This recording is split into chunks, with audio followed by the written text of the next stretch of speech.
start na yung reconciliation with my father. Mas gusto ko na mag-start kami all over again. Mas gusto ko na simulan yung pamilya namin. Maging close kami ulit. Para yung lahat ng na-miss ko na mga affection at pagmamahal sa buong pamilya ko, mas maranasan ko ngayon. And I hope since it's just New Year and I think it's a good start for me and sana everyone can do that for their family. Sa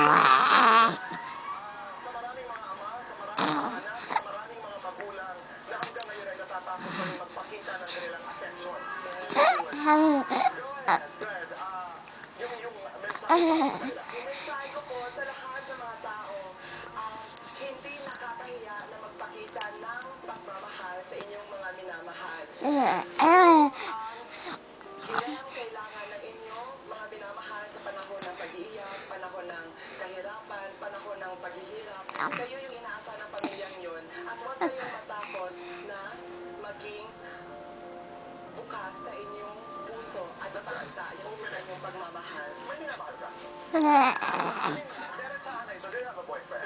I have a boyfriend. You have a boyfriend? Yeah. Is he Filipino? Is he foreigner? Is he a student?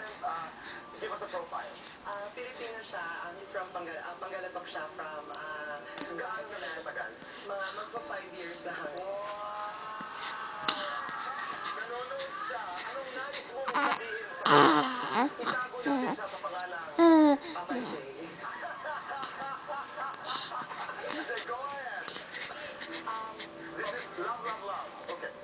Papa Jay, sorry na ako makita ka. Hindi pa kayo nakakausap? Hindi pa. Ikaw ba nung may task kayo? Say goodbye na kay Daddy. Say bye-bye. Say bye-bye na kay Daddy. Come on. Say goodbye na. Goodbye, Daddy. Say goodbye. Come on. Hello. Hindi naman masyado. Pero narinig mo yung salita niya. Oh, di ba no? Si Daddy yun eh, no? Di ba? Si Daddy.